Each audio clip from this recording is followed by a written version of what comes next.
En 2011, le scandale du Mediator éclabousse très vilainement l'agence du médicament. Rappelle-toi, on apprend à cette occasion que l'AFSAPS a choisi de laisser sur le marché ce médicament des laboratoires Servier, dont la dangerosité était pourtant avérée depuis des années. Oh, je n'arrive pas à le croire. Sous la pression de l'opinion, l'agence opère alors un semblant de mue. Elle change de nom, prenant celui d'ANSM. Elle remplace son directeur général. Elle mélange son personnel, mettant dans le couloir de droite ceux qui travaillaient dans celui de gauche, voire dans les cas extrêmes en les changeant d'étage. Enfin, elle met en place quelques nouvelles règles de fonctionnement en proclamant un peu partout que vous allez voir ce que vous allez voir. Désormais, l'agence va coopérer avec les associations, balayer les conflits d'intérêts et procéder selon les règles strictes de la transparence et de la déontologie. Avec ce nouveau paysage en toile de fond, Marie Grossman et quelques-uns de ses fidèles alliés, en particulier l'éminent toxicochimiste André Picot, rencontrent en octobre 2011 le responsable des dispositifs médicaux au sein de l'agence, M. Jean-Claude Ghislain. Celui-ci annonce qu'un nouveau travail sur les amalgames va être lancé, qui, bien sûr, les associera. Il précise aussi que Michel Goldberg ne sera pour aucune manigance dans le nouveau travail. Ce dernier ne figure d'ailleurs pas sur l'organigramme de la nouvelle agence. L'association dentaire française aurait-elle disparu? L'avenir prouvera que non.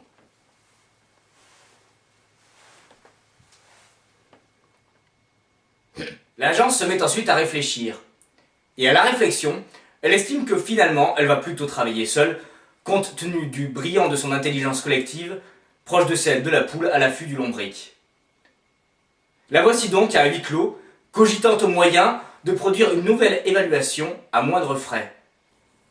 Et si, proposa l'un, on ignorait toutes les études montrant que le mercure des amalgames imprègne le corps du patient? Et si, suggéra un second, on faisait comme si le mercure des amalgames ne se transmet pas de la mère à l'enfant?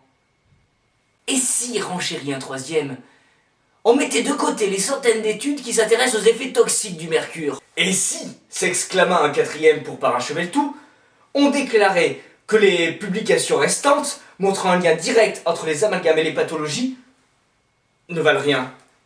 Se peut-il, te dis-tu, auditeur hébété, que l'on se joue ainsi de ma santé? Non seulement c'est possible, mais écoute encore un peu. En décembre 2012, après que l'association Non au mercure dentaire l'ait longuement réclamé, l'ANSM finit par lui remettre une sorte de canular en 40 pages, intitulé Actualisation du rapport de 2005, qui concluait qu'il n'y avait rien de nouveau sous le soleil et que l'amalgame était bien là où il était. Aussitôt, Marie Grossman rue dans les brancards. Elle obtient le soutien de la Direction générale de la santé et parvient à se faire auditionner par une commission de l'ANSM composée de personnes indépendantes. La médiocrité du travail de l'agence est mise à jour, si bien qu'elle se voit contrainte de se remettre à l'ouvrage. Ah bah quand même! Mais croire que l'ANSM finirait par prendre les choses au sérieux après 10 années de tromperie, ce serait insulter son imagination florissante. Elle décide donc de recommencer selon la même formule, en se disant que ça finira bien par passer à un moment ou à un autre, surtout si on emballe mieux le cadeau.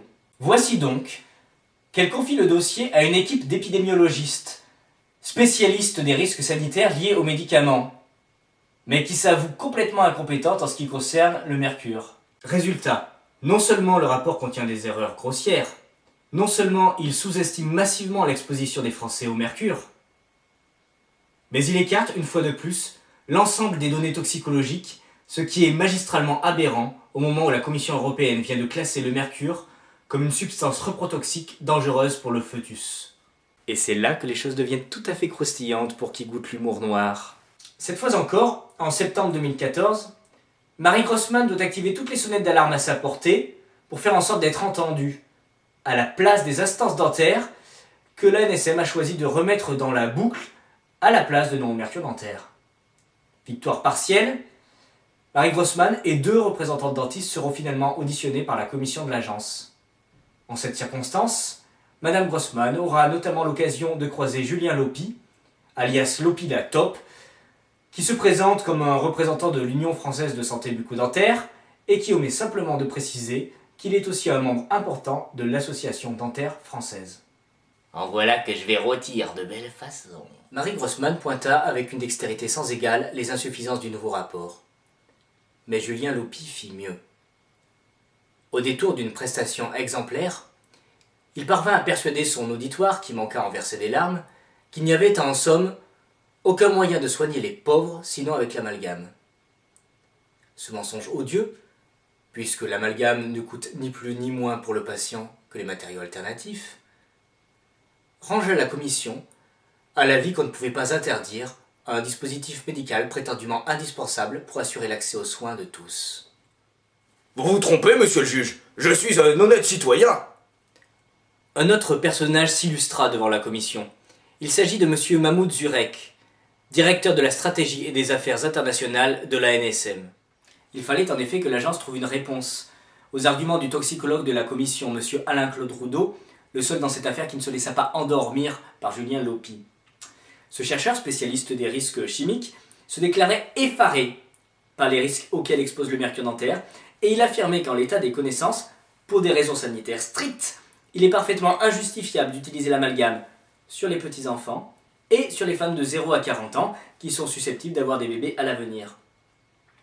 À cet argumentaire, M. Mahmoud Zurek opposa deux réponses qui feront date. Selon lui, en supprimant les amalgames dentaires, on ne corrigerait qu'à la marge le problème de l'exposition environnementale au mercure. Cette formidable intuition révolutionne tout ce que nous savions. Il est en effet largement reconnu que l'amalgame représente le premier facteur d'imprégnation au mercure des Européens. Mais M. Zurek fit encore mieux quand il expliqua « On est d'accord avec vous sur le mercure, mais pas sur les amalgames dentaires, comme si le mercure devenait autre chose que soi-même dès lors qu'il est à usage médical. » Mahmoud Zurek sacralise ainsi la théorie de la transmutation. Rappelez-vous, le mercure c'est très mal, sauf quand tu l'as dans les dents. Dis-moi donc, Mahmoud, mais d'où vient ton aplomb? Quand tu te dissous en élucubration, n'y a-t-il pas de limite aux divagations qui t'habitent? Mahmoud a dit tout doux, je n'aime pas les vagues. Parlez donc plus bas et passons au salon. J'ai des bonbons qui vous emmènent au large. Goûtez-moi donc ça, la magie a du bon.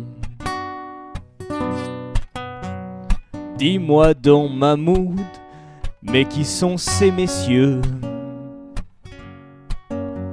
Chic et puis ces poules qui te couvent des yeux.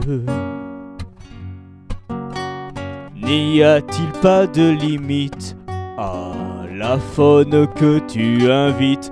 Mahmoud a dit tout doux, je n'admets pas de drame. J'aime avoir du beau monde dans mon salon. Au reste, ces messieurs et dames ont ma sympathie, l'amalgame a du bon.